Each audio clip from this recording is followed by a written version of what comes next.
তো হ্যালো বন্ধুরা, আমি আপনাদের সামনে আজকে দেখাবো আপনারা কিভাবে 2024 সালে শিল্পসাথী পোর্টালের মাধ্যমে কিভাবে আপনারা ট্রেড লাইসেন্স বানাবেন। তো তার সম্পূর্ণ পদ্ধতি স্টেপ বাই স্টেপ দেখাবো। তো স্টেপ বাই স্টেপ আপনারা দেখতে থাকুন 2024 সালের ট্রেড লাইসেন্স শিল্পসাথী পোর্টাল দিয়ে কীভাবে বানাবেন। তো চলুন দেরি না করে ভিডিওটি শুরু করা যাক। তো আপনারা প্রথমে গুগল ক্রোমটি ওপেন করবেন, তারপরে লিখবেন শিল্পসাথী।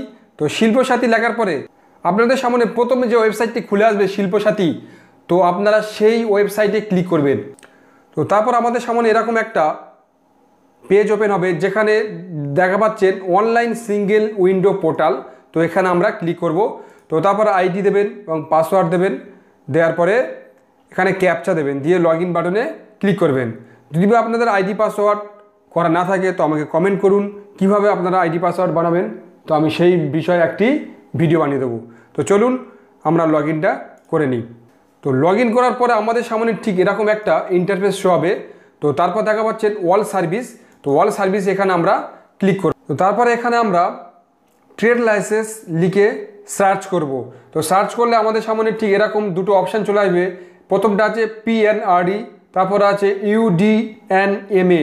তো প্রথমটা জায়গা আছে PNRD, panchayat and rural development, এখানে আমরা ক্লিক করব। তারপর ডান দিকে দেখা পাচ্ছেন ক্রিয়েট CAF, তো আমরা ক্রিয়েট CAF এ ক্লিক করে দেবো। তো ক্লিক করলে আমাদের সামনে ঠিক এরকম ইন্টারফেস আসবে। তারপর দেখা পাচ্ছেন অ্যাপ্লাই অনলাইন, তো অ্যাপ্লাই অনলাইন আমরা ক্লিক করব।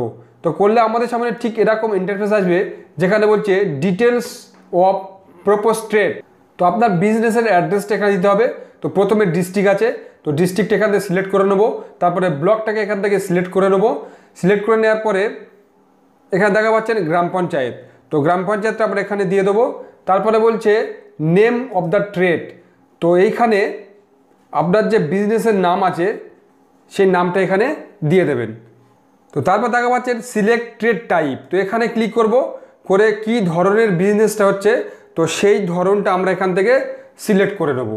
তো তারপর এখানে দেখা পাচ্ছেন ভিলেজ, তো এখানে আমরা ভিলেজটা দিয়ে দেবো। তারপর দেখা পাচ্ছেন সংসদ, তো এখানে সংসদ নাম্বারটা আমরা দিয়ে দেবো। তারপর যে পাড়া, তো এখানে পাড়ার নামটা দিয়ে দেবো। তারপরে পোস্ট অফিস, এখানে পোস্ট অফিসের নামটা দিয়ে দেবো।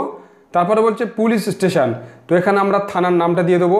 পিনকোড, তো এরিয়া পিনকোডটা আমরা এখানে বসিয়ে দেবো। তারপরে বলছে মৌজা জেল নাম্বার, তো আপনাদের এরিয়ার যে মৌজা আছে, যেই মৌজার আন্ডারে আপনি ট্রেড লাইসেন্স করতে চাইছেন দোকানের, তো তার আন্ডারের যে মৌজা আছে সেই মৌজার জেল নাম্বারটা এখানে দিয়ে দেবেন। তারপরে বলছে দাগ নাম্বার, তো একটি সঠিক দাগ নাম্বারটা এখানে আমরা দিয়ে দেবো। তারপরে বলছে খতিয়ান নাম্বার, তো এখানে আমরা খতিয়ান নাম্বারটা দিয়ে দেবো। তারপরে বলছে অ্যাপ্লিকেন্ট ডিটেলস, তো যেই ব্যক্তির নামে ট্রেড লাইসেন্সটা হবে তো তার নামটা এই ঘরের মধ্যে দেবো। তারপরে বলছে ফাদার্স নেম বা গার্জেন নেম, তো সেই গার্জেনের নামটা এই ঘরের মধ্যে আমরা দিয়ে দেবো। তো তারপরে বলছে আইডেন্টিটি প্রুফ, তো এখান থেকে আমরা আধার কার্ড সিলেক্ট করে নেবো। তো আধার কার্ড সিলেক্ট করার পরে নেওয়ার পরে দেখা পাচ্ছেন এখানে আইডেন্টিটি কার্ড নাম্বার, তো এখানে আমরা আধার কার্ডের নাম্বারটা দিয়ে দেবো। তারপর বলছে টাইপ অফ ওনারশিপ, তো এখানে আমরা ক্লিক করব। করার পরে যে ওনারশিপ আছে এটা আমরা পার্সোনাল যদি হয় পার্সোনাল করে নেবো, যদি অন্য কোনো অপশান আপনাদের হয় তো এখান থেকে অন্য অপশান দিয়ে দেবেন। তারপরে বলছে ক্যাটাগরি, তো এখানে ক্লিক করে আমরা ক্যাটাগরিটা সিলেক্ট করে নেব। যেহেতু আমরা জিপি সিটিজেন গ্রাম পঞ্চায়েত এরিয়ার মধ্যে, তাই এখান থেকে আমরা জিপি সিটিজেন সিলেক্ট করে নিলাম।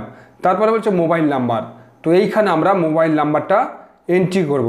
করার পরে এখানে নিচে দেখা পাচ্ছেন address of applicant same as above, আপনার যে বিজনেসের ঠিকানাটা আছে সেটা যদি আপনার বাড়ির ঠিকানার সাথে এক হয় তাহলে যে ছোট্ট বক্স দেখা পাচ্ছেন এই ছোট বক্সে ক্লিক করব, করে নিচের দিকে এগিয়ে আসবো। আর যদি বা আলাদা হয় তাহলে এখানে আবার ভিলেজ, সংসদ, পাড়া সমস্ত কিছু তথ্য ফিল করতে হবে। তো তারপর দেখা পাচ্ছেন বাউন্ডারি ডিটেলস, তো বাউন্ডারি ডিটেলসটা এইখান থেকে আমরা দিয়ে দেবো। পূর্ব, পশ্চিম, উত্তর, দক্ষিণ কোন দিকে কি আছে তো সেটা আমরা এখান থেকে সঠিকভাবে দিয়ে দেবো। তো তারপর বলছে নাম্বার অফ এমপ্লয়মেন্ট, আপনার যে বিজনেসটা আছে সেখানে কতজন এমপ্লয়মেন্ট কাজ করছে, তো সেই নাম্বারটা যতজন হবে 3 জন 4 জন 6 জন তার নাম্বারটা এখানে দিয়ে দেবেন, তত নাম্বার সিরিয়াল দিয়ে দেবেন। তারপর যে ইনভেস্টমেন্ট লাস্ট ফাইন্যান্সিয়াল ইয়ার, তো আপনার লাস্ট ফাইন্যান্সিয়াল ইয়ারে কত ইনভেস্টমেন্ট হয়েছে সেটা এখানে দিয়ে দেবেন। তার থেকে কত রেভিনিউ আপনি জেনারেট করেছেন তো সেটা এখানে দিয়ে দেবেন। তারপরে বলছে ক্যাটাগরি অফ ফিস, তো কোন ক্যাটাগরি আপনি পেমেন্টটা করবেন, তো সেই ক্যাটাগরি এখানে ক্লিক করবেন। তো করলে আপনাদের সামনে এতগুলো অপশান চলে আসবে।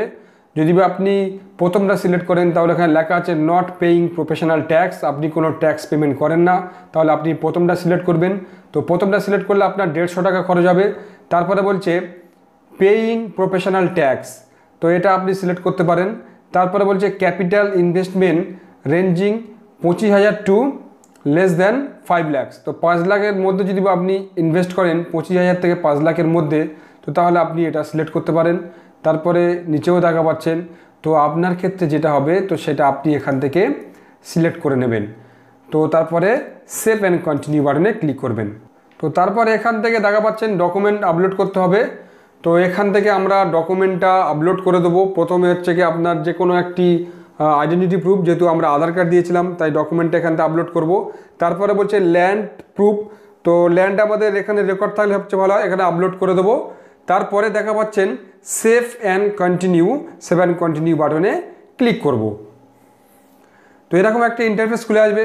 তো আমরা স্ক্রল ডাউন করে নিচের দিকে এগিয়ে আসবো, সঠিকভাবে আমরা দেখে নেবো এখানে সাবমিট মারার আগে। তারপরে এখানে দেখা পাচ্ছেন বাম দিকে ছোট বক্স আছে, এখানে ক্লিক করে সাবমিট বাটনে ক্লিক করে দেবো। তো তারপর দেখা পাচ্ছেন এখানে আমাদের কমপ্লিট হয়ে গেছে এবং ফিস পেমেন্টটা এখনও পেন্ডিং দেখাচ্ছে। তো আমরা এখানে সরাসরি ড্যাশবোর্ডে ক্লিক করব।